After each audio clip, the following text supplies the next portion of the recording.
আসসালামু আলাইকুম ওয়া রাহমাতুল্লাহি ওয়া বারাকাতুহু। বিসমিল্লাহির রহমানির রহিম। আলহামদুলিল্লাহি রাব্বিল আলামিন ওয়াস সালাতু ওয়াস সালামু আলা সাইয়্যিদিল মুরসালিন নবিয়িনা মুহাম্মদ ওয়া আলা আলিহি ওয়া সাহবিহি আজমাইন ওয়া মান তাবি'আহুম বিইহসানিন ইলা ইয়াউমিদ্দিন, আম্মা বা'দ। ফাআউযু বিল্লাহি মিনাশ শাইতানির রাজীম। বিসমিল্লাহির রহমানির রহিম। ওয়া মা আতাকুমুর রাসূলু ফাখুযুহু ওয়া মা নাহাকুম আনহু ফান্তাহু। সম্মানিত ভাতৃমণ্ডলী, আল্লাহ পাক রব্বুল আলামিনের সমস্ত প্রশংসা, সালাত এবং সালাম নাজিল হোক প্রিয় নবী মুহাম্মদ সাল্লাল্লাহু আলাইহি সাল্লামের উপর। আমাদের এই সময় ধারাবাহিক তাফসির হয়। তাফসির শেষ হয়েছে সূরাতুল কাহফের। এই সূরা কাহফে বেশ কয়েকটি ঘটনা আছে। তার একটি হচ্ছে মূসা এবং খাজির আলাইহিমুস সালামের ঘটনা, যা তাফসিরের সাথে সাথে সংক্ষিপ্ত বর্ণনা করা হয়েছে কোরআনে কারীমে যতটা আছে, এবং তার সাথে সাথে বেশ কিছু কথাও বলা হয়েছে। নবী করিম সাল্লাল্লাহু আলাইহি সাল্লামের হাদিসে সহিহ বুখারীতে, সহিহ মুসলিমে বিস্তারিত কিছু কথা আছে। তার দুই একটি পয়েন্ট উল্লেখ করা প্রয়োজন, যেটা কোরআনের আয়াতে নেই কিন্তু রাসূলুল্লাহ সাল্লাল্লাহু আলাইহি ওয়াসাল্লাম হাদিসে রয়েছে, যাতে করে তার ঘটনাটা বুঝতে আমরা আরো ভালো করে পারি। এই একটি বিষয়। আর দ্বিতীয় বিষয় হচ্ছে যে খাজির আলাইহিস সালাম নবী ছিলেন না অন্য কিছু ছিলেন? ছিলেন কি তিনি নবী না ওলি না ফেরেশতা? তৃতীয় বিষয় যে খাজির অন্যান্য নবী রাসূলগণের মতো ইন্তেকাল করেছেন, তার ওয়াফাত হয়েছে, মারা গেছেন, না এখনো বেঁচে আছেন, আর বেঁচে থাকবেন তো কতদিন বা বেঁচে থাকবেন, কিয়ামত পর্যন্তই বেঁচে থাকবেন নাকি মরবেনই না? এই কয়েকটি বিষয় আজকে আলোচনা করব। তার মধ্যে নবী করিম সাল্লাল্লাহু আলাইহি সাল্লামের হাদিসে রয়েছে যে মূসা আলাইহিস সালাম যখন খাজির আলাইহিস সালামকে পেলেন, সাক্ষাৎ হলো কোন জায়গায়? ঘটনা কিন্তু মনে রাখতে হবে, আয়াতে বা তাফসিরে যে আমাদের আলোচিত বা যে বিষয়গুলি রয়েছে। হ্যাঁ, কোন জায়গায়? মাজমাউল বাহরাইন বলা হয়েছে। দুই সমুদ্রের সঙ্গম স্থল বা মিলন স্থানে। তো ওখানে গিয়ে যখন দেখা হইল, তো দেখলেন ফারা রাজুলান মুসাজ্জান আলাইহি বিসাওবিন, একজন মানুষকে পেলেন যে শুয়েছিল এবং পুরো মাথা থেকে পা পর্যন্ত চাদর দিয়ে ঢাকা ছিল। ফাসাল্লাম আলাইহি মূসা, মূসা আলাইহিস সালাম তাকে সালাম করলেন। তাহলে এর দ্বারা বোঝা যায় যে যে বাইরে থেকে আসবে সে সালাম করবে, বড় হইলেও বাইরে থেকে যে আসবে সেই সালাম করবে, এটাই হক, হওয়া উচিত। কিন্তু এর বিপরীত কেউ যদি করে দেয়, অন্যরা ছোটরা আর যদি সালাম করে দেয়, জায়েজ। বরং উত্তম ওই ব্যক্তি যে ব্যক্তি প্রথম সালাম দিতে পারে। খায়রুহুম আল্লাযী ইয়াবদা বিস সালাম। একজন লোক বা একাধিক লোক থেমে আছে, কোনো জায়গায় দাঁড়িয়ে আছে বা বসে আছে, আর একজন লোক আসলো, যত বড় ব্যক্তিত্ব হোক তাকে সালাম দেওয়া উচিত। সুতরাং এই স্কুল কলেজ মাদ্রাসায় আমাদের দেশে যে শিক্ষক আসছে, ক্লাসে ছাত্ররা বসে আছে, ছাত্রীরা বসে আছে, সালাম কাকে দেওয়া উচিত? ছাত্রদেরকে, মানে ছাত্ররা সালাম দিবে। শিক্ষকের উচিত যে আপনি যখন প্রবেশ করলেন বলেন আসসালামু আলাইকুম ওয়া রাহমাতুল্লাহ, অথবা বসে গেলেন তখন সালাম দেন, যেটা করবেন। তো এটা হচ্ছে সালামের তরিকা। আর এমন নয় যে শিক্ষক ঢুকলেন আর ছাত্ররা দাঁড়িয়ে গেলেন অথবা বসে সালাম আলাইকুম স্যার, সালাম আলাইকুম স্যার, হ্যাঁ ওস্তাদ সালাম আলাইকুম, ঠিক না? আমাদের প্রচলিত পদ্ধতি এটা, উল্টো পদ্ধতি নাকি? আমরা ছোটকালে প্রাইমারিতে পড়িতে একজন মুসলিম শিক্ষক আসতো, তো সব ছেলে দাঁড়িয়ে সালাম আলাইকুম স্যার, সালাম আলাইকুম, সবকে দাঁড়িয়ে গিয়া এক দাঁড়ানো বিদাত। হ্যাঁ, অমুসলিমদের সভ্যতা আদর্শ। আর তারপরে আবার সালাম দেবে, ঠিক আছে সালাম দেওয়া হয়তো জায়েজ, তারপর উত্তম ছিল যে এই তোমরা সালাম দেবে না, যেহেতু আমি আসছি আমি সালাম দেবো, তোমরা বসে আছো। তারপর তোমাদের দল ভারী, হ্যাঁ বেশি লোককে কম লোককে সালাম দেবে। ধরেন ওই দিক, এই দিক থেকে হেঁটে আসছে, ওই দিক থেকে হেঁটে আসছে, এই দিক থেকে 5 জন হেঁটে আসছে, ওই দিক থেকে 2 জন বা 1 জন হেঁটে আসছে, কারা সালাম দেবে? ইউসাল্লিমুল কারির আল কাসীর। নবী সাল্লাল্লাহু বলেছেন যে বেশি সংখ্যক লোককে কম সংখ্যক লোকেরা সালাম বলবে। এভাবে সালামের বেশ কিছু আদব রয়েছে, সেদিকে যাচ্ছে না। মূসা আলাইহিস সালাম নিঃসন্দেহে খাজির আলাইহিস সালাম চাইতে শ্রেষ্ঠ। ভালো করে একটি কথা শুনে রাখেন, এটা আমাদের আকীদা, এটা হচ্ছে সাহাবায়ে কেরামদের আকীদা, এটা হচ্ছে আহলে সুন্নাত ওয়াল জামাত কোরআন সুন্নাহর অনুসারীদের আকীদা, যে খেজর আলাইহিস সালাম চাইতে মুসা আলাইহিস সালাম শ্রেষ্ঠ। মুসা আলাইহিস সালাম কালিমুল্লাহ, মুসা আলাইহিস সালামের উপর তাওরাত নাযিল হয়েছে। মুসা আলাইহিস সালামের সামনে দেখছেন যে অসংখ্য লোক তার দ্বারা হেদায়েত হয়েছে কুফরি থেকে। হ্যাঁ, মুসা আলাইহিস সালামকে দিয়ে হক বাতিলের মাঝে আল্লাহ পাক ফয়সালা করেছেন। ফিরআউন এবং ফিরআউনের হাজার হাজার সেনাবাহিনী জালেমরা ধ্বংস হয়েছে, হ্যাঁ, এই আশুরা মুহররমে। আর আল্লাহ পাক রব্বুল আলামিন মুসা আলাইহিস সালামের অনুসারী বনি ইসরাইলদেরকে জুলুম অত্যাচার থেকে মুক্ত করেছেন। তো যার এই মর্যাদা, তার পাশাপাশি খাজির আলাইহিস সালাম এই মানহানি করছেন। তিনি নবী, ইখতিলাফ আছে, বলবে একটু পরে, কিন্তু তুলনা করা যেতে পারে, তুলনা করা যেতে পারে যে খাজির আলাইহিস সালাম দিয়ে কতজন হেদায়েত হয়েছে আমাদের কাছে জানা নেই। খাজির আলাইহিস সালামের উপর কোন কিতাব এসছে, আসেনি না এসছে, কিছুই জানা নেই আমাদের, ঠিক না? খাজির আলাইহিস সালামের কোন বাতিলের সাথে সংঘর্ষ হয়েছে না হয়নি, আর যদি হয়ে থাকে কত বাতিলপন্থী ধ্বংস হয়েছে জানা নেই। কিন্তু আমাদের জানা আছে মুসা আলাইহিস সালাম সম্পর্কে। হ্যাঁ, মুসা আলাইহিস সালাম এবং আল্লাহর দিনের শত্রু, আল্লাহর শত্রু, যে আনা রব্বুকুমুল আ'লা মা আলিমতু লাকুম মিন ইলাহিন গায়রি, ফিরআউন বলেছিল, তার অনুসারীরা হাজার হাজার কত ধ্বংস আল্লাহ পাক ভালো জানেন। তো হক বাতিলের ফয়সালা আল্লাহ পাক করেছেন। তো নিঃসন্দেহে মুসা আলাইহিস সালাম আল্লাহ পাকের নবী রাসূল, শুধু নবী না, নবী রাসূল, এবং তিনি খাজির আলাইহিস সালাম চাইতে শ্রেষ্ঠ। আল্লাহ পাক রব্বুল আলামিনের হিকমত ছিল যে তুমি এত বড় রাসূল হলেও যাও, যাতে চোখ খুলে তুমি কিছু জেনে আসো, আরো কিছু আছে। যেমন আমরা কম্পিউটার ছুঁইতে জানতাম না, প্রথম এসে কিন্তু কম্পিউটার অন অফ এই ইসলামিক সেন্টারে শিখেছি। মাদ্রাসায় পড়েছি, আর মাদ্রাসা পড়া মানে বুঝতেই পারেন, মাদ্রাসায় দিন শিখো আর স্কুলে দুনিয়া শিখো দিনবিহীন, ওইদিকে দিনবিহীন আর এইদিকে দুনিয়াবিহীন। এ হলো মাদ্রাসার সিলেবাস আর এ হলো স্কুলের সিলেবাস। হ্যাঁ, সেকুলারিজম, ধর্ম নিরপেক্ষতা, এখানে ধর্ম ওইখানে বিধর্মিতা, এর নাম ধর্ম নিরপেক্ষতা, তাই না? না না, এটা ইসলামিক সিলেবাস না। ইসলামিক সিলেবাস হচ্ছে সৌদি আরবের সিলেবাস। মাদ্রাসায় স্কুল, মাদ্রাসায় হচ্ছে বিদ্যালয়, হ্যাঁ, মাদ্রাসায় হচ্ছে একাডেমি, মাদ্রাসায় সবকিছু। জি, মাদ্রাসা থেকে ডাক্তার তৈরি হয়, মাদ্রাসা থেকে ইঞ্জিনিয়ার তৈরি হয়, মাদ্রাসা থেকে বৈজ্ঞানিক তৈরি হয়, মাদ্রাসা থেকে আলেম তৈরি হয়, মাদ্রাসা থেকে হাফেজ তৈরি হয়, মাদ্রাসা থেকে কারি তৈরি হয়, মাদ্রাসা থেকে মুহাদ্দিস তৈরি হয়, মাদ্রাসা থেকে ফকিহ তৈরি হয়, সবকিছু তৈরি হয়।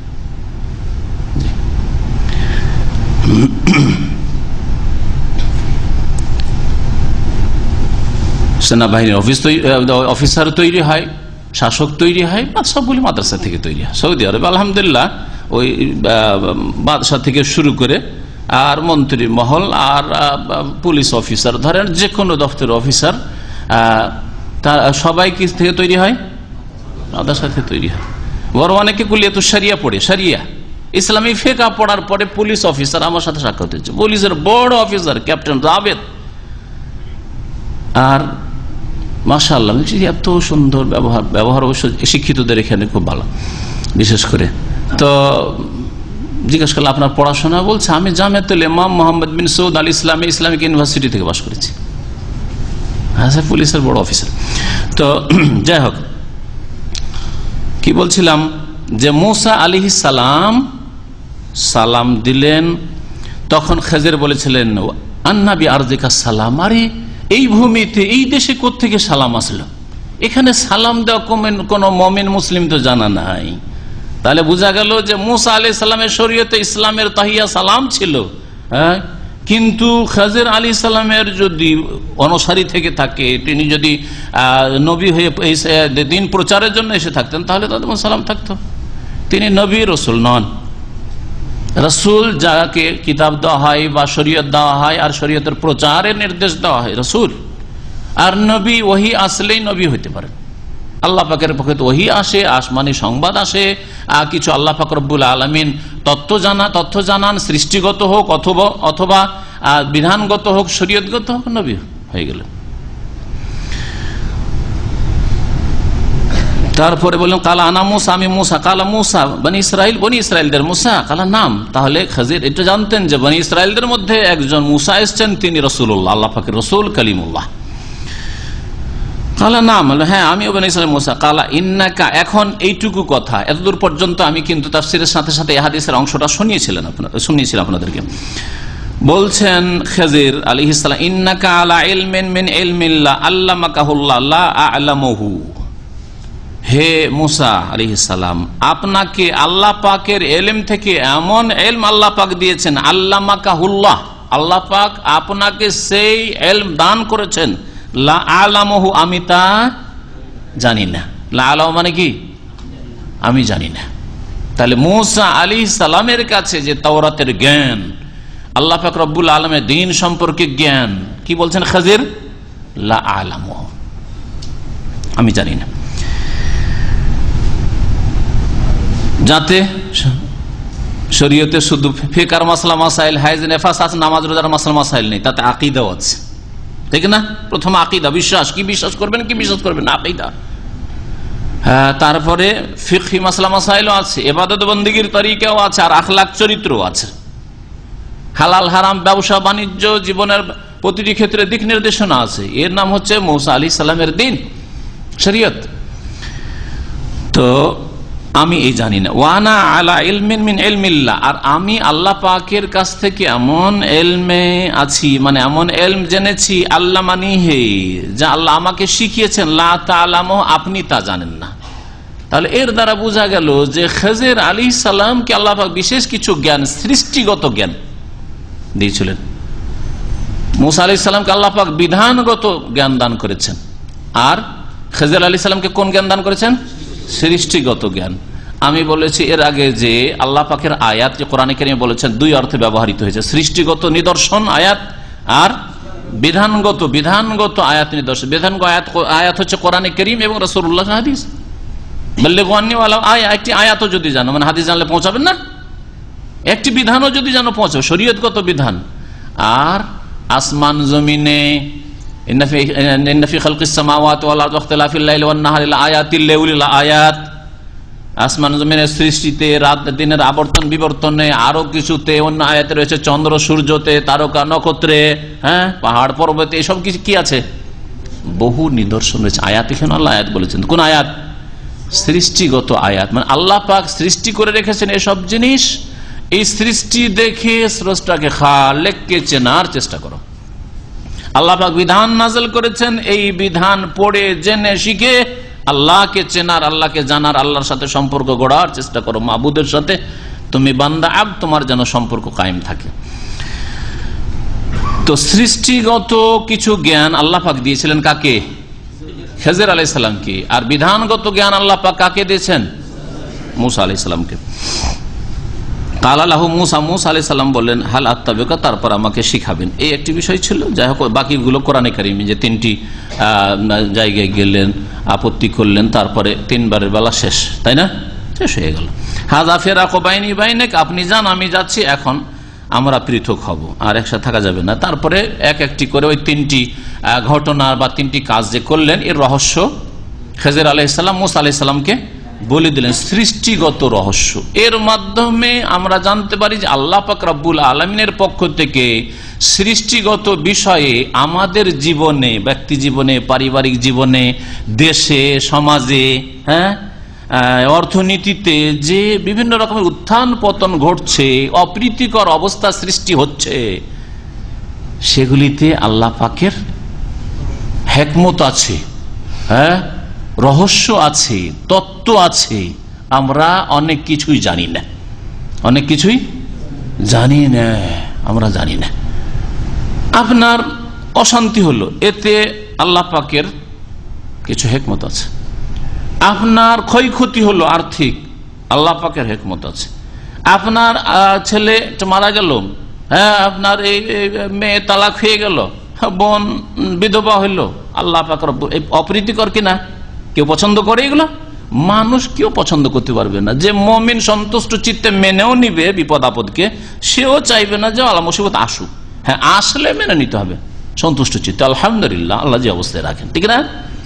কিন্তু কেউ বালা মুসিবত আর অপ্রীতিকর অবস্থা, অসন্তোষজনক দৃশ্য বা কিছু পছন্দ করে না, কারণ সবসময় মানুষ সুখে থাকতে চায়, নিরাপদ থাকতে চায়, সেফ থাকতে চায়।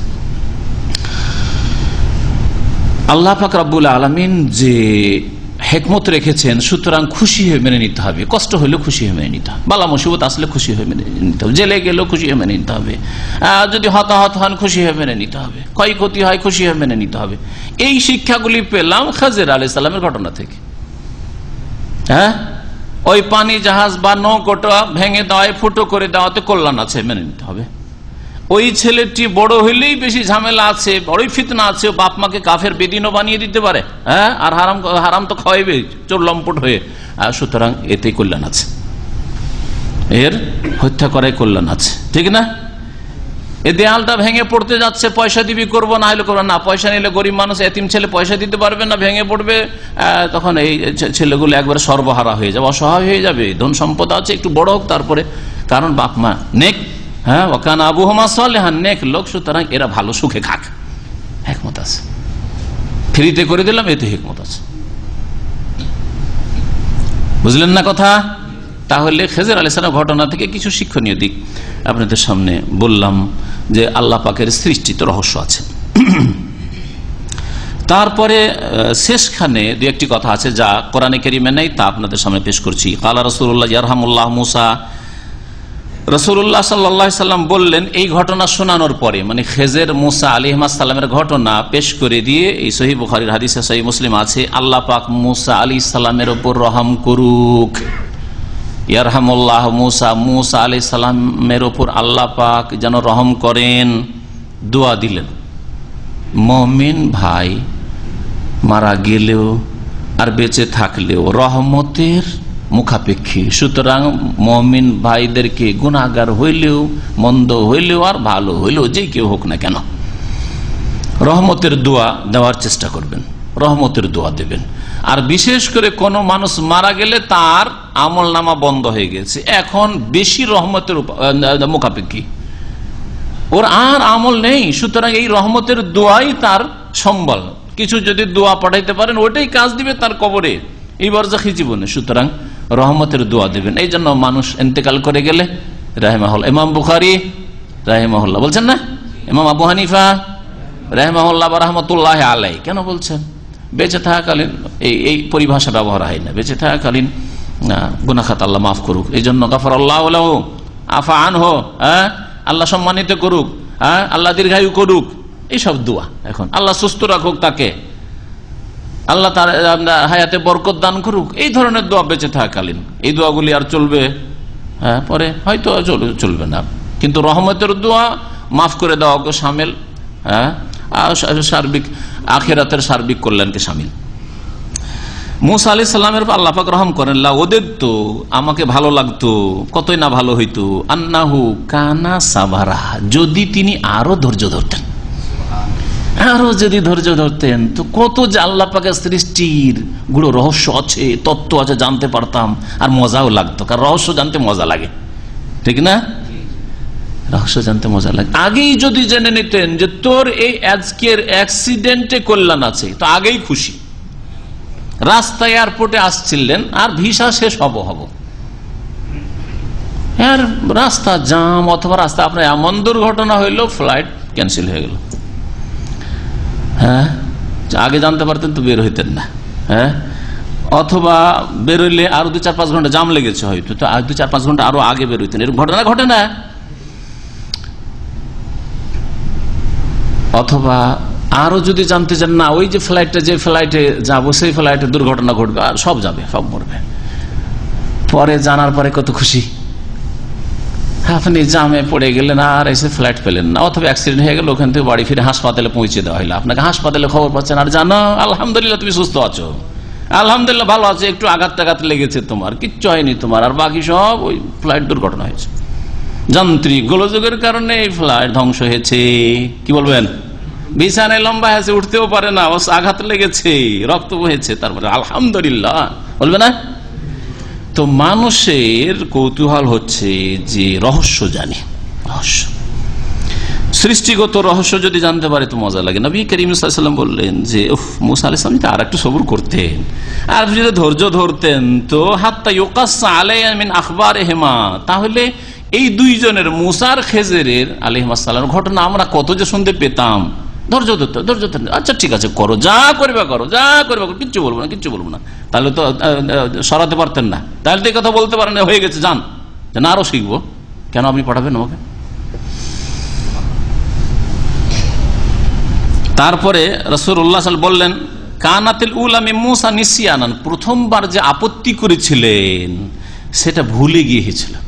মুসা আলাইহিস সালাম যে একটু আগে বলেছেন দেখো তুমি যা করো আমি কিছু বলবো না, হ্যাঁ, কিন্তু যেমনই ওই জাহাজটা ফুটো করে তাহলে তখন কি বললেন, হ্যাঁ আখারাক্তাহা লিতুগরিকাহা লাহা, আরে কি করলেন আপনি, এই জাহাজটাকে আপনি বা নৌকোটাকে আপনি ফুটো করে দিলেন, ছিদ্র করে দিলেন ডুবাবার জন্য নাকি? লিতুগরিকাহা লাহা লাকাদ জিতা শাইআন ইমরা, এ তো আপনি অদ্ভুত কাজ করলেন, এই কাজ কেন করলেন আপনি? প্রথমটা ভুলে গিয়েছিল, তাহলে আর মনে ছিল না যে আমি আগেই কিন্তু ওয়াদা করে নিয়েছি, চুক্তি আমি ওয়াদা দিয়ে দিয়েছি যে কিছু বলবো না, ভুলে গেছেন। কালা যা ওয়াজা উসফুরনা, তারপরে পরেই দ্বিতীয়টা কিন্তু ভুলে গিয়ে করেননি। দ্বিতীয়টা মারাত্মক অপরাধী, একটা ছেলে সে এখনো নাবালক হয়ে আছে, খুনি না, জেনাকারী না, মুরতাদ না, কেন এর রক্ত হালাল হবে? হ্যাঁ তাই না? হ্যাঁ রে কেন মারল? তাহলে তখন জেনে শুনে আপত্তি করেছেন না, এই কাজ মোটেই উচিত হয় না। হ্যাঁ, আর তৃতীয়বার পরামর্শ সূচক, খেতেও পেলাম না, আপনারও পেটে খিদে আমারও পেটে খিদে, এত খিদা লেগেছে, দুটো পয়সা চাইলেই তো হইতো, হ্যাঁ এমনিতে কেন ফ্রিতে কাজটা করে দিলেন? পরামর্শ সূচক ছিল, ব্যাস।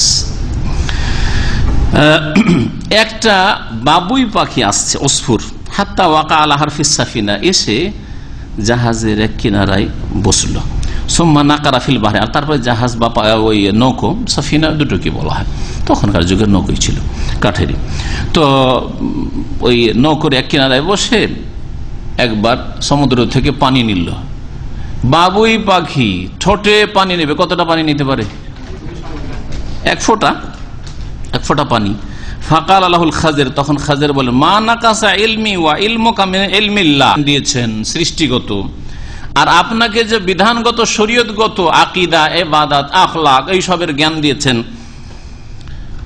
আমার ইলম আপনার ইলম আল্লাহর ইলম থেকে কিছুই কমাতে পারেনি। কতটা কমিয়েছে? ইল্লা মিসলা মা নাকাসা হাযাল উসফুর মিনাল বাহর, যেমন সমুদ্র থেকে ওই যে ঠোঁটে করে পানি নিয়েছে এই বাবুই পাখিটা কতটা কমাইলো, ও যতটা কমিয়েছে অতটাও কমাতে মানাকাসা পারেনি আল্লাহর ইলমে। আল্লাহ পাক এত ওয়াসিম ইলমের মালিক, তিনি আলিম, তিনি খবীর, তিনি আলেমুল গায়বি ওয়াশ শাহাদা, তিনি সবকিছু জানেন। লা তাখফা মিনকুম খাফিয়া, জমিনের তলায়, আকাশের ওপরে, পাহাড়ের ভিতরে কোন জায়গায় কোনো কিছু থাকলে সেটা ক্ষুদ্র থেকে ক্ষুদ্রতম হোক না কেন, আনসিন, দেখা যায় না মানুষের চোখে ধরে না, তাও আল্লাহর উপর অস্পষ্ট নয়, আল্লাহ থেকে আল্লাহর চোখের আড়ালে নয়, আল্লাহর জ্ঞানের বাইরে নয়। সহিহ বুখারীর এই হাদিস ছিল বা সহিহ মুসলিমের। এখন খাজের সম্পর্কে মতবিরোধ রয়েছে মুসলিম সমাজে, যে ইখতিলাফ আল হালিল খাজের নবীউন আম ওয়ালিউন আম মালাকুন। এর আগে একটু আগে বললাম, হ্যাঁ, যে খেজের নবী না ওয়ালি না ফেরেশতা। ও জমহুরুল উলামা, তিনটি মত। তাহলে একদল বলছে নবী, গবেষক ওলামায়ে কেরামরা, আহলে সুন্নাত ওয়াল জামাতের ওলামায়ে কেরামরা, সাহাবায়ে কেরামদের আমল থেকে বলে আসছেন যে খাজির নবী। আর একদল সুফিরা, পীরতন্ত্র, যেহেতু নবী করিম সাল্লাল্লাহু আলাইহি ওয়াসাল্লামের জামানায় ছিল না, তাবেঈনদের জামানায় ছিল না, তাবেঈনদের জামানায় ছিল না, সেই জন্য স্বর্ণযুগ যে তিনটে যুগ, এই তিন যুগে তাহলে এই মত আসেনি, কারণ সুফিরে আসেনি। সুফিদের জন্মই হয়েছে ফিতনার যুগে, শিরক বিদআতের ফিতনা যখন শুরু হয়েছে তখন এই সুফিরা জন্ম নিয়েছে, যেটাকে পীরতন্ত্র আমাদের দেশের ভাষায় বলছে তাসাউফ বা সুফি ইজম। আধ্যাত্মিকতার নামে এহসানের তিলকে তাল করে আর তাজকিয়ায়ে নফসের তিলকে তাল করে কেউ মজজুব পাগল হয়ে যায়, কেউ হাল অবস্থায় বেহাল হয়ে থাকে, হ্যাঁ, কারো কাশফ হয়ে যায়, কেউ কি হয় একেবারে নূরে আলোকিত হয়ে যায়, আর কত কি যে হয়। এসবের অধিকাংশ হচ্ছে জিন শয়তানের খেলা, সেহের জাদু, আর হিন্দু ধর্মের, খ্রিস্টান ধর্মের অগ্নি পূজকদের সবগুলোর সংমিশ্রণ করার পরে একটা মিক্সচার ককটেল শরবত তৈরি করে ওর ওপর একটু ওপরে যে আজকালকার শরবতে কিছু দেওয়া থাকে ফলমূল, বা যাতে দেখা যায় যে হ্যাঁ ফ্রুট দেওয়া আছে, ওটা হচ্ছে ইসলামের কথা, বুঝতে পেরেছেন? এটা হচ্ছে সুফিইজম। সুফিইজমের সম্পর্ক ইসলামের সাথে ভিন্নতার সম্পর্ক, হ্যাঁ, ভিন্নতার সম্পর্ক, মোতাবায়েন, পরস্পর বিরোধী। সুফিবাদের কথা যদি বলেন, পীরতন্ত্রের কথা, তো সেটা ইসলাম নয়। সুফিবাদ যদি ইসলাম হয় তাহলে শিরক, কুফরি আর বেদাতের নাম ইসলাম। যাতে কাশফের মাধ্যমে পৃথিবীর সবকিছু জেনে নিতে পারে, তারপরে কাশফ সবকিছু হাতে, কেরামত তাদের হাতে, কেরামতের ফ্যাক্টরি, যখন যা করলো। আর গায়েব থেকে মদত করতে পারে, আকাশে উড়তে পারে, মেঘের সাথে উড়তে পারে, যাই নামাজ বিছিয়ে আকাশেও নামাজ পড়তে পারে, পানির ওপর সমুদ্রেও নামাজ পড়তে পারে, থাকে ভারতে, বাংলাদেশে, আর মাগরিব পড়ে মদিনায়, আর ঈশা পড়ে মক্কায়। কথা বুঝতে পারছেন? এগুলো কোনো কল্পিত কথা বলছি না, সুফিদের কিতাবের কথা বলছি। আর মানসুর হাল্লাজ ভণ্ড মুরতাদের যদি অবস্থা, এ কিন্তু শিষ্যত্ব গ্রহণ করেছিল ভারতের ব্রাহ্মণদের আর সাধু সন্ন্যাসীদের। দীর্ঘ কয়েক বছর, 8 থেকে 10 বছর ভারতে, এই ইরাক থেকে গিয়ে থেকে এসছে এই হোসেন মানসুর হাল্লাজ, ভালো করে শুনে রাখেন। আর সুফিদের সবচাইতে বড় যারা, তাদের একজন হোসেন মানসুর হাল্লাজ, যাকে মুরতাদ হওয়ার কারণে সেই যুগের মুসলিম শাসক, আল্লাহ পাক তাকে জান্নাতবাসী করে রাহিমাহুল্লাহ, তাকে হত্যা করে জবাই করেছিল, যেকে আমি কোরবানি করব, জবাই করতে হবে। জি। আর আরেকজন হচ্ছে ইবনে আরবি, সুফি, ওয়াহদাতুল উজুদের একজন থিওরি পেশ করেছিল ইবনে আরবি, আর হুলুলের কুফরির মতবাদ পেশ করেছিল এই হুসেন মানসুর হাল্লাজ, এই হিন্দু সাধু সন্ন্যাসীদের শিষ্য। আর সুফিবাদ হচ্ছে এদেরই আকিদা, শামস তাবরেজি, মৌলানা রুমি, আর অমুক আর তমুক, এইগুলির আকিদার সমষ্টির নাম হচ্ছে সুফিবাদ। কোরআন হাদিসের নাম সুফিবাদ নয়। কোরআন হাদিসে যে তাজকিয়া নাফস, আত্মার পরিশুদ্ধি রয়েছে, আর এহসান মানে নিষ্ঠার ইবাদত বন্দেগী রয়েছে, সেগুলি সম্পর্কে আমার গত বছরের কয়েকটা আলোচনা আছে। আত্মার পরিশুদ্ধি কেমন করে করবেন, অন্তরকে পরিষ্কার পরিচ্ছন্ন কি করে করবেন, আধ্যাত্মিক উন্নতি কি করে করবেন, এই আলোচনাগুলি আছে, ইন্টারনেটে দেওয়া আছে, আপনারা সিডিতে পাবেন। তো এই সুফিরা, তাদের মত হচ্ছে ইয়াকুলুনা হুয়া ওয়ালি, খেজর হচ্ছে ওলি, নবী না। তো ওলি বড় না নবী বড়? নবী বড়। সব একমত? যারা বলছেন যে নবী বড়, তারা হাত ওঠান। আচ্ছা, বাস, খালাস, দেখেন। আর যারা বলবেন ওলি নবীর ওপরে, তার হাত উঠান। একটাও নেই, একটা সুফি নেই আমাদের কাছে, একটা সুফি নেই। সুফিদের আকিদাই, তাদের কবিতা বলছে যে মাকানুল ওয়ালিয়ে ফুয়াইকার রাসূল, নবীর না, ওলির স্থান হচ্ছে মাকানুল ওলি, ওলির স্থান হচ্ছে রাসূল নবীর ওপরে। কারণ হচ্ছে নবী মেরাজে গেলেন, আল্লাহর সাথে কথা বললেন, চলে আসলেন, হ্যাঁ, 5 ওয়াক্তের নামাজ নিয়ে। মুসা আলাইহিস সালাম আল্লাহর সাথে কথা বললেন, তাওরাত নিয়ে চলে আসলেন। আর সুফিদের পাগলা ওলি, এই প্রথম আসমান, দ্বিতীয় আসমান, তৃতীয়, চতুর্থ, পঞ্চম, ষষ্ঠ, সপ্তম করতে করতে গিয়ে আরো সে আজিমে পৌঁছে গেল। আল্লাহর মধ্যে এমন হয়ে লয় বিলীন ফানা হয়ে গেল, পাগল রে, কোথায় আছে? আর আওয়াজ আসে না। আছে না নেই বলেন? কিসে আছে বলেন তো? কোন কিতাব আছে? ভেদে মারেফাত ইয়াদে খোদা। আপনারা সাক্ষী। আমার 6 ঘন্টা বা তারও বেশি বক্তব্য যে আছে, ওই আপনার এই চরমনায় তৈরি করবে, তাতে ওইটা পাতা নম্বর দিয়ে পাবেন। আর ভেদে মারিফত ইয়াদে খোদা খুলে দেখবেন। তাহলে ওলি বড় হইল, ঠিক না? আপনারা একটা বিশ্বাস করেন না, ওলি গিয়ে ফানা হয়ে যাচ্ছে, আর আরো সে গিয়ে এলোই না ঘুরে, ওইখানেই প্রথম কথা মরেই না, ও তো আল্লাহতে বিলীন হয়ে গেছে। যদি মরে, ও তো ওর দাফন আরশের ওপরেই, আরশের উপরে। ওরা বলছে মরে না, মরলে ওইখানে দাফন, কারণ মাটিতে তার ফিরে আসেনি, ও পাগল, তার ফিরে এলো না। বুঝতে পারলেন? এ হচ্ছে সুফিদের আকীদা। সুফিদের সম্পর্কে এই জন্য মুহাদ্দিসিনে কিরাম বলেছেন, এরা হচ্ছে, এদের অধিকাংশ হচ্ছে জানাদেকা, জিন্দিক। আর সর্বনিম্ন যারা হালকা সুফি, তারা হচ্ছে মুবতাদিয়া, বিদাতি।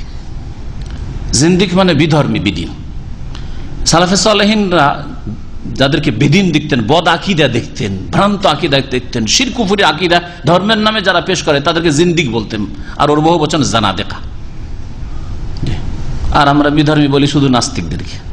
না, শুধু নাস্তিক বিধর্মী না। নাস্তিক যেমন জিন্দিক, নাস্তিক হচ্ছে জিন্দিক, বিধর্মী ঠিক তেমনই।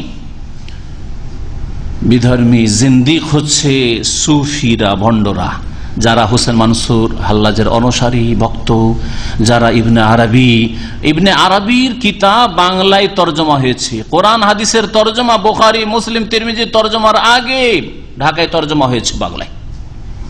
ইবনে আরবি সুফির কিতাবের খবর রাখেন না? আমরা খবর রাখি। তাহলে বুঝেন যে আমাদের দেশে কোন ধর্মটাকে ধর্ম মনে করা হচ্ছে, কোন ধর্মটাকে দিন ইসলাম মনে করা হচ্ছে, যার কোরআন এবং হাদিসে অস্তিত্ব নেই। মা আনজালাল্লাহু মিন সুলতান। এরা বলেছে যে ওলি, আর ওলি মানে খেজর, তাহলে মুসার চাইতে বড়, কারণ তাদের আকীদা যে ওলির মর্তবা নবীর রসুলের ওপরে। আর তৃতীয় একদল আছে অল্প সংখ্যক, তারা বলছে ইয়াকুলুনা হুয়া মালাক, খেজর হচ্ছে নবী, কি বলে মালাক, ফেরেশতা। ইচ্ছা করেছি ফেরেশতার, ইচ্ছা করেছি ফেরেশতার, আর বেরিয়ে গেছে নবী। ইয়াকুলুনা মালাক, আর পড়েছি তো মালাকে, মালাক মানে ফেরেশতা। ফেরেশতা এই মতটাই মওদুদী সাহেব পেশ করেছেন তাফসিরুল কোরআনে। ফেরেশতা শব্দটা ব্যবহার করে, আমি অনেক আগে এই তাফসিরুল কোরআনে এই চ্যাপ্টারটা পড়েছি। আমার ওই নতুন ফারিগ হওয়ার পর আজকে থেকে হয়তো ধরেন 25 বছরের আগে, মদিনা পড়ার আগে পড়াশোনা করেছি, তখন ওই তাফসিরুল কোরআন পড়েছি। তাতে উনি বলছেন না, নবীও না, ওলিও না, অন্য কিছু। তিনি ওইখানে ফেরেশতা শব্দটা ব্যবহার করেনি। আর কিছু লোকেরা ওই রকম আছে যারা ফেরেশতা বলেছেন, কিন্তু এই মতটিও ঠিক না। কাল ইমাম নওয়াবী রাহমাতুল্লাহ আলাইহি, 6ষ্ঠ শতাব্দীর ইমাম এবং মুসলিম, সহিহ মুসলিমের ভাষ্যকার, অনেক তার কিতাব রয়েছে। তিনি বলছেন ওয়া কাউলুল কাইলিন হুয়া মালাকুন বাতিলুন, যারা বলেছে যে খেজের ফেরেশতা মালায়েকার মধ্যেকার, কথাটি হচ্ছে বাতিল। কামা আন্নাহু লাইসা বিওয়ালি, তেমনি জেনে রাখা উচিত যে খেজের ওয়ালিও নন, খেজের ওয়ালিও নন, আর যারা ফেরেশতা বলেছে সেটাও বাতিল। তাহলে বাঁচলো কি? খেজের হচ্ছেন নবী। আমি যে কথাটা বললাম সেটাই এখানে লিখেছেন উলামায়ে কেরামরা, বলছেন কুলনা আনহা ওয়ালাহি সুফি জানাদিকা লিআন্না জানাদিকা জিন্দিক, তাদেরকে বেদিনের জন্য ইয়াজআলুনাল ওয়ালি আফজাল মিনান নবী ওয়া রাসূল, নবী রাসূল চাইতে শ্রেষ্ঠ হচ্ছে ওলি তাদের কাছে। কালা কাইলহুম, তাদের এক সুফি বলেছে, মাকামুন নবুওয়াতে ফি বারযাখিন ফাওয়াইকার রাসূলে, মাকামুন নবুওয়াতে ফি বারযাখিন ফাওয়াইকার রাসূল ওয়া দুনাল ওয়ালি, বলছে যে রাসূল দুনাল ওয়ালি, ওয়ালির নিচে হচ্ছে রাসূল আর নবী। বুঝতে পারছেন? নবুয়াত, রাসালাত এগুলি তো হইল দুনাল ওয়ালি, মানে ওয়ালির নিচে হচ্ছে নবী রাসূল। সুবহানাল্লাহ। ফাওয়াইকার রাসূল বলছেন, ফাওয়াইকার রাসূল মানে একটু তাসগীর, এটা আরবি ভাষায় তাসগীর বলা হয়, যেমন ওবাইদ মানে ছোট, ছোট বান্দা। তো ফাওকা মাকামের রাসূল বেকারি, রসুলের একটু উপরে, রসুলের একটু উপরে কে? ওয়ালি। তাহলে তাদের ওয়ালি হচ্ছে জিলানী, এটা হচ্ছে সবচেয়ে বড় ওয়ালি। কুতুবুল আকতাব, গৌসুল আজম, তাই না, গৌসুল সাকালাইন, তাদের কিতাব পড়বেন, গৌসুল সাকাল, জিন ইনসান সবার গৌস, ফরিয়াদ শুনে। আর খাজা মঈনুদ্দিন চিশতি, শাহজালাল, যতগুলি কবর পূজা হচ্ছে এই লোকেরা, যাদের নামে শাহপুরান অমুক তমুক যাই হোক আর কি, নিজামুদ্দিন আউলিয়া, শামস তাবরিজি, মৌলানা রুমি, তারপরে এই ধরনের যতগুলি বলবেন, ইবনে আরবি, এই সব যত আছে, এরা হচ্ছে নবী রসুল চাইতে শ্রেষ্ঠ সুফিদের কাছে। তাআলা আল্লাহু আন যালিকা উলুওয়ান কাবীরা। আল্লাহ পাক রব্বুল আলামিন জাত, আল্লাহর সিফাত, আল্লাহ পাকের দ্বীন, এসব বাতিল আকীদা থেকে ঊর্ধ্বে। অধিকাংশ উলামায়ে কেরাম, জমহুরুল উলামা বলেছেন আল খাজিরু নবিয়ুন, খেজের হচ্ছেন নবী, লাকিন লাম ইউরসাল লি আহাদ, কিন্তু রাসূল নন। তাকে কোন ব্যক্তির জন্য, কোন ব্যক্তিকে হেদায়েত করার জন্য, কোন জাতিকে হেদায়েত করার জন্য পাঠানো হয়নি। যেমন ঈসা আলাইহিস সালামকে, মুসা আলাইহিস সালামকে, জাকারিয়া, ইয়াহইয়া এদেরকে পাঠানো হয়েছে, যাও বনি ইসরাঈলদের মধ্যে ইসলামের দাওয়াত দাও। না, তাকে নবী করা হয়েছে, কিন্তু কারোর জন্য তাকে পাঠানো হয়নি। নবীকে হুয়া রাজুল ইখতারাহুল্লাহ ওয়াজতাবাহু আল্লামাহু, যাকে আল্লাহ পাক মনোনীত করেছেন, বাছাই করেছেন এবং তাকে জ্ঞান দান করেছেন, তার উপর ওহী করেছেন, তিনি হচ্ছেন নবী। হাযা নবিয়্যুন লাইসাত মাহু রিসালা লি আহাদ। খাজির আলাইহিস সালাম নবী, কিন্তু কারোর জন্য রিসালাত, মেসেজ নিয়ে আসেনি, পয়গাম নিয়ে আসেনি যে যাও অমুককে পয়গাম পৌঁছে এসো, যাও অমুককে তাওহীদের কথা পৌঁছে আসো, অমুককে হালাল হারাম পৌঁছে আসো, এই জন্য পাঠাননি।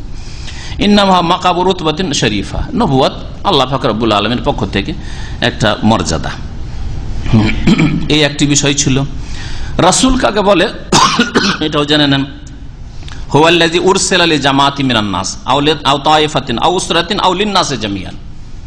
রাসূল ওকে বলা হয় যাকে পাঠানো হয়েছে একদল লোকের জন্য, একটি গোষ্ঠীর জন্য, একটি গোত্রের জন্য, আও লিন-নাসি জামিআন, অথবা সমস্ত বিশ্বের মানুষের জন্য, মানবতার জন্য।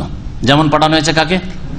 মুহাম্মদুর রাসূলুল্লাহ সাল্লাল্লাহু আলাইহি ওয়াসাল্লামকে পাঠানো হয়েছে ওয়া মা আরসালনাকা ইল্লা কাফাতান লিন-নাস, সমস্ত মানুষের জন্য তোমাকে পাঠিয়েছি। ইন্নী আইয়ুহান নাস, হে মানব সকল, ইন্নী রাসূলুল্লাহি ইলাইকুম জামিআন, কোরআনে কারীমের আয়াত। আমি সমস্ত হে মানুষরা, সমস্ত লোকের জন্য আমি রাসূল এসেছি, সবার জন্য আমার পেগাম। ইহুদি, নাসারা, বৌদ্ধ, জৈন, শিখ, খ্রিস্টান, মুসলিম, অমুসলিম, সবার জন্য রাসূল তিনি, শুধু মুসলিমদের রাসূল তিনি নন। সুতরাং প্রত্যেক মানুষের, আস্তিক নাস্তিক, সবার জন্য রাসূল মুহাম্মদ সাল্লাল্লাহু আলাইহি ওয়াসাল্লাম প্রত্যেকের জন্য ফরজ।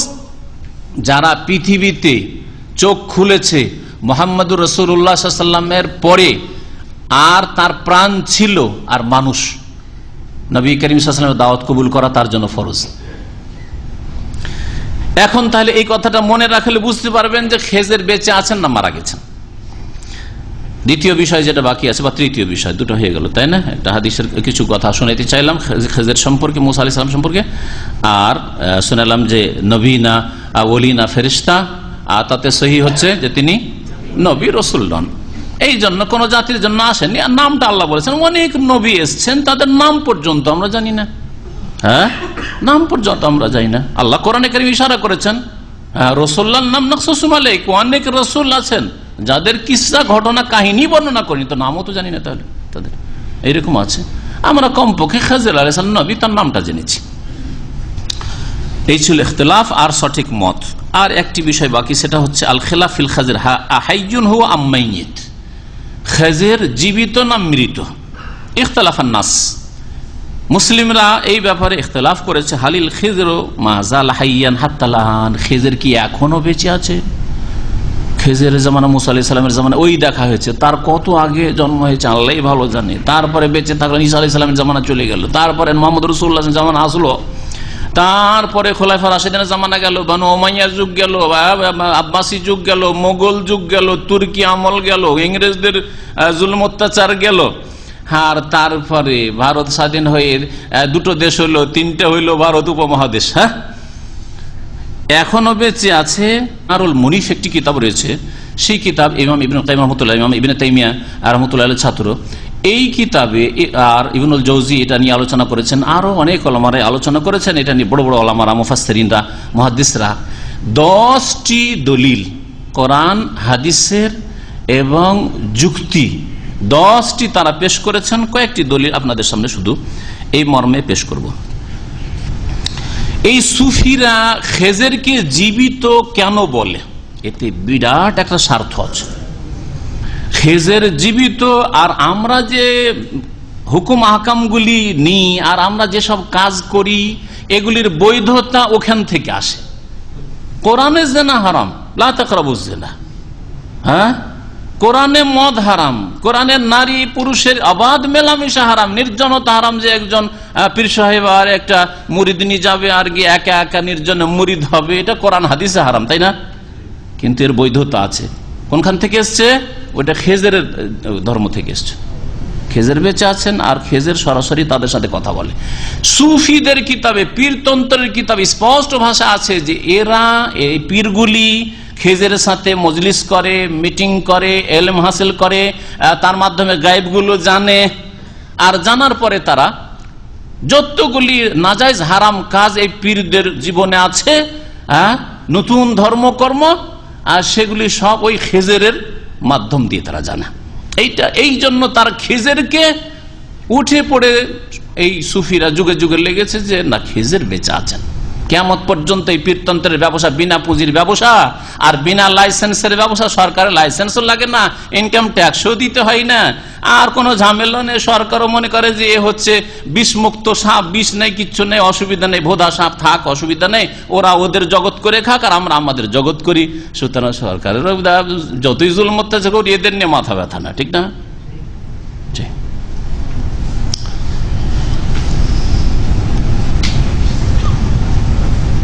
এই সুফিদেরকে দেখে বাল ঠাকুর বলেছে এদের প্রয়োজন আছে ভারতে। ইহুদিরা সারা পৃথিবীর মধ্যে, ইহুদি দেশে সুফিরা যেতে পারে, অসুবিধা নেই। সুফিজমে বিশ্বাসী এরা যেতে পারে।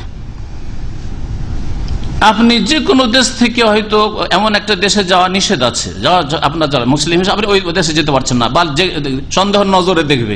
আপনি যদি যান, ওরস লেগেছে অমুক দেশে সেই জন্য যান, কবর মাজার পূজা করার জন্য যান, অথবা সুফিদের চিল্লায় যান, তাহলে আপনার জন্য ভিসা আছে, কোনো অসুবিধা নেই।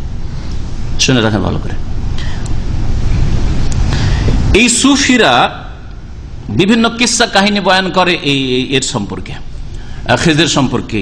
খেজের আমার সাথে সাক্ষাৎ করলো, খেজের সাথে আমার বৈঠক হলো, খেজের থেকে এই জিনিসটা জানলাম, আর কুফরি কথাবার্তা বলে। বড় বড় এমনও এইরকম সুফিরা ছিল যারা এই পীর মুরিদের ব্যবসা চালাতো। তারা প্রতিবেশীর বিবির সাথে, মেয়ের সাথে জেনা করছে, আর তার বৈধতার জন্য তাকে খেজর আলাইহিস সালামের মাধ্যমে জেনেছে বৈধতা। জি, এই জন্য তাদের কিতাবে আছে যে মুরিদকে যদি অন্যায় কাজ করতে বলে তবুও করবেন, আপত্তি করবেন না, কারণ ও খেজরের রাস্তা দিয়ে জেনেছে। তো যাই নামাজ আছে না কিতাবে তাদের, কি আছে?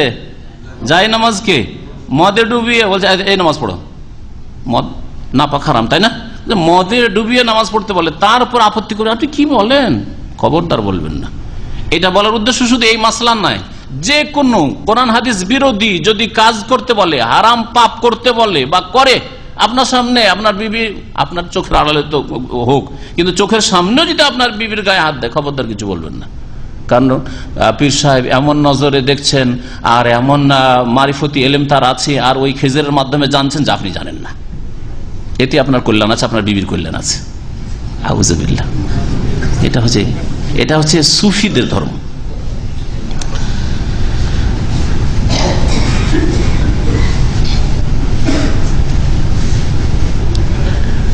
বলছে যে একজন সুফি বলছে ফাহাজার রাজা বাইতুন কবির, তার বিশাল বাড়ি, অট্টালিকা। ওয়াকানা মিনাল মাশহুরিন বিআনাল খেজর আলাইহিস ইয়াত্তাসিলু বিহি, খেজর তার সাথে যোগাযোগ রাখে, তার কাছে আসে, ওয়াল্লামু তাকে শিক্ষা দেয়।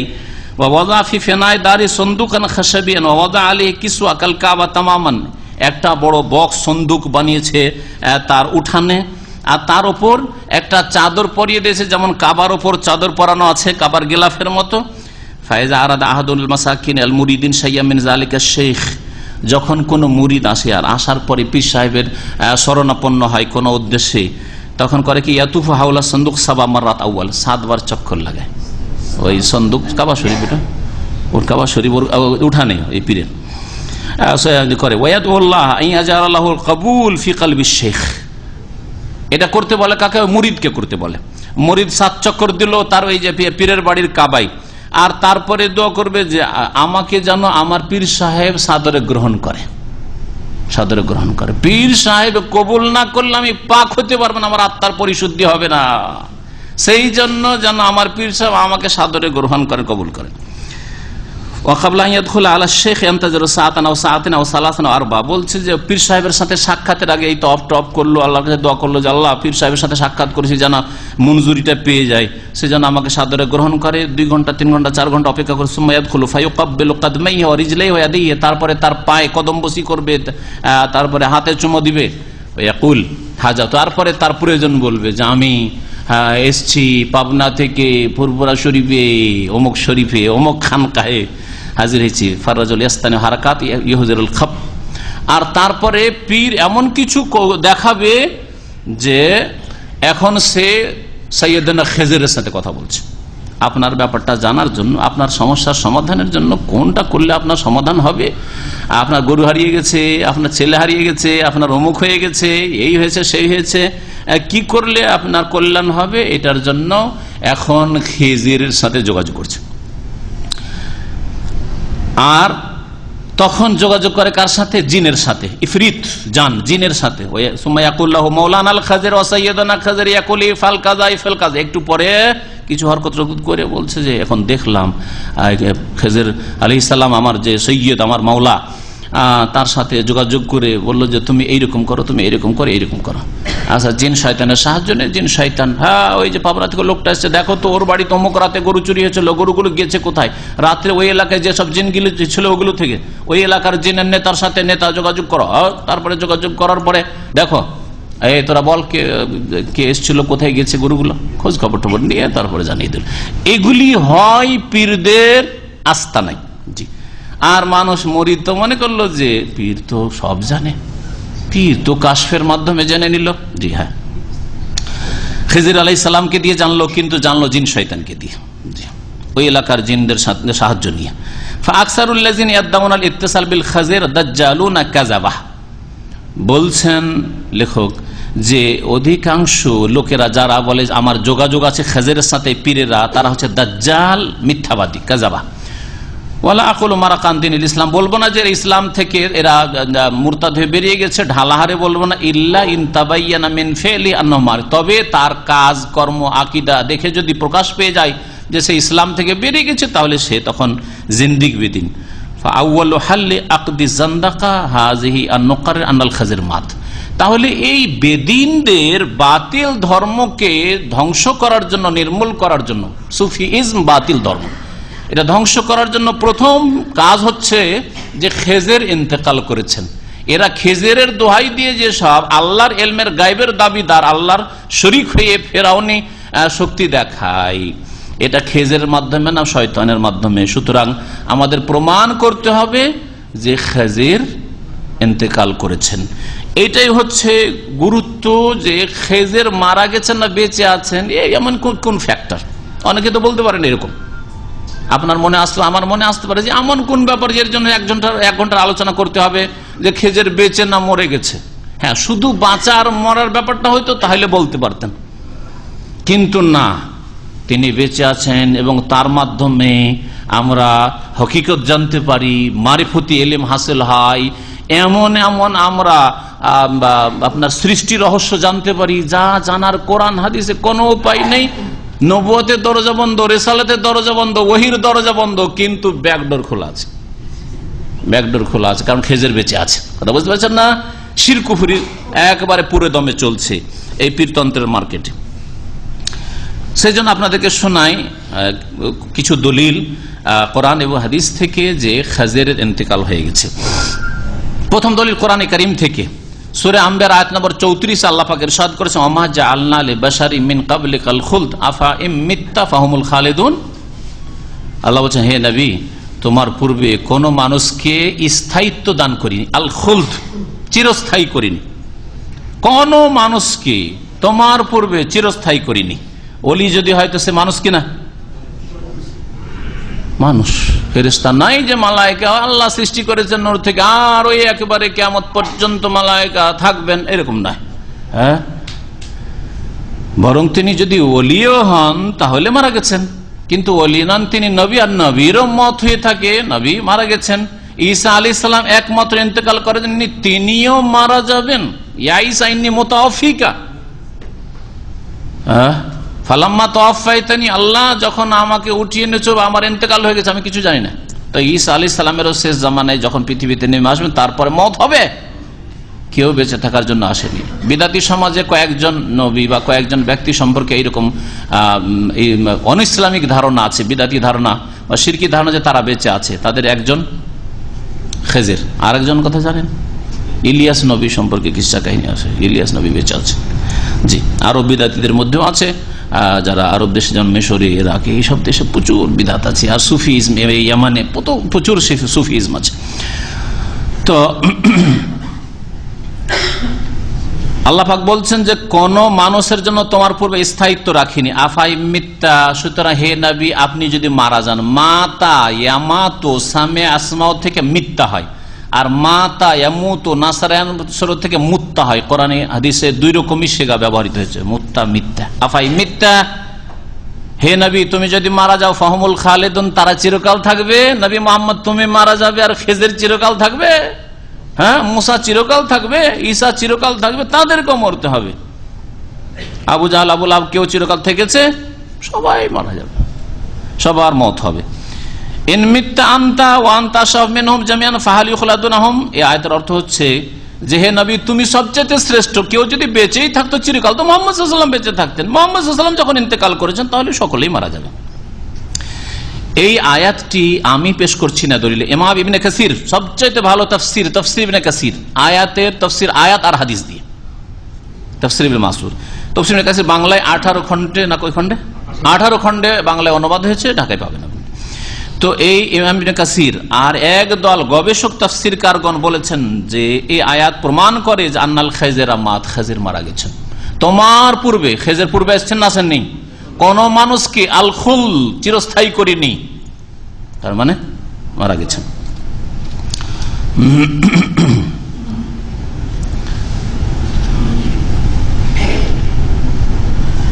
নূহ আলাইহিস সালাম এর কথা আল্লাহ পাক রব্বুল আলামিন মাত্র কতদিন, 950 বছর কি করেছেন? ফালাবিসা আলফা সানাত ইল্লা 50 আমান, 50 কম 1000, 950 বছর কি করেছিলেন? দাওয়াতের কাজ করেছেন। আর নবুয়তের আগে বেঁচেছেন, আর আপনার জাতি ধ্বংস হয়ে গেল যারা অবাধ্য, তারপরে কিছুদিন বেঁচেছেন। তাহলে খুব বেশি 1050, যেমন তাফসীরকাররা অনেকে বলেছেন 1050 বেঁচেছেন তিনি। এইটাকে আল্লাহ স্পেশাল ভাবে কোরআনে কেন বর্ণনা করেছেন যে দেখো আমার নূহ 950 বছরেরও বেশি বেঁচেছে। তাহলে খিজির যদি এরকম হাজার হাজার বছর ধরে বেঁচে থাকে তো কোরআনে বয়ান করতেন না আল্লাহ পাক রব্বুল আলামিন? যুক্তিটা বুঝলেন? জি হ্যাঁ, এটা একটা দলিল স্পষ্ট। আল্লাহ পাক রব্বুল আলামিন যেগুলি অসাধারণ জিনিস সেগুলিকে মানুষের শিক্ষার জন্য বয়ান করেছেন, যে আমি অসাধারণ এর করেছি। আদমকে দেখো কেমন করে সৃষ্টি করলাম, হাওয়াকে কেমন করে সৃষ্টি করলাম, দেখো ঈসাকে কেমন করে বিনা বাপে সৃষ্টি করলাম, আল্লাহ পাক বয়ান করেছেন এই জন্য।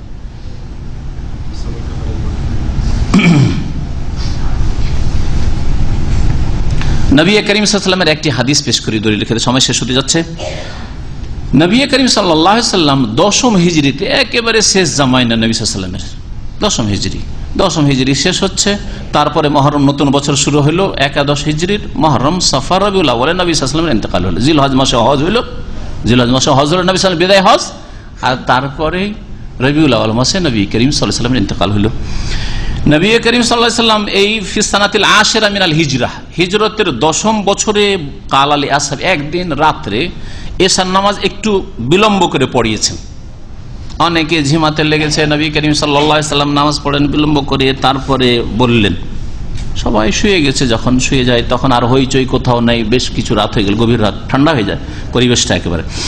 ওই সময় নবী সাল্লাল্লাহু আলাইহি ওয়াসাল্লাম একটি হাদিস বলেছিলেন, আরাআইতাকুম লাইলাতাকুম হাযিহি লা ইয়াকুনু বাদা মিআতি সানাতিন আলা যাহরিল আরজি মিম্মান ইয়াইশুল ইয়াওমা আহাদ। সহিহ বুখারীর হাদিস আর মুসলিমের হাদিস।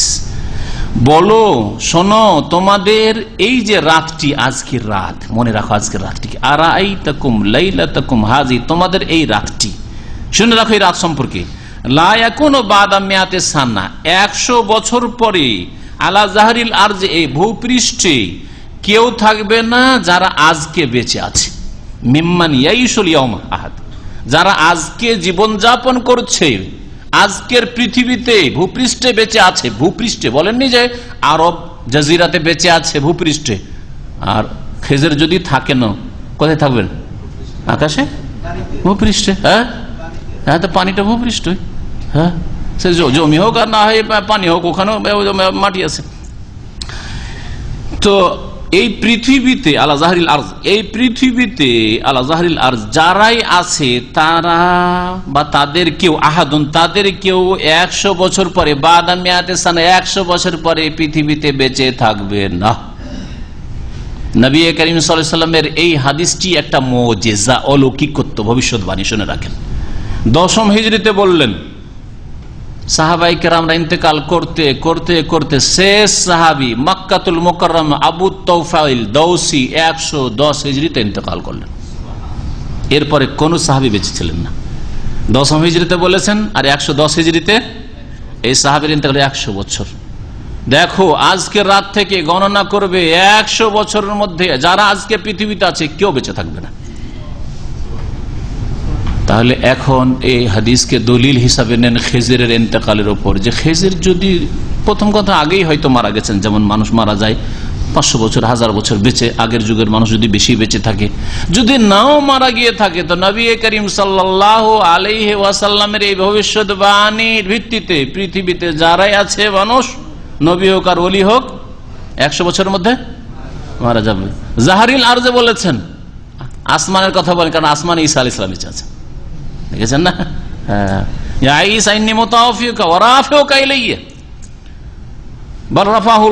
আল্লাহ পাক তাকে উঠিয়ে নিয়েছেন আকাশের উপরে, এই জন্য জাহরিল আরজ, জমিনের উপরে বলেছেন নবী করিম সাল্লাল্লাহু আলাইহি ওয়াসাল্লাম।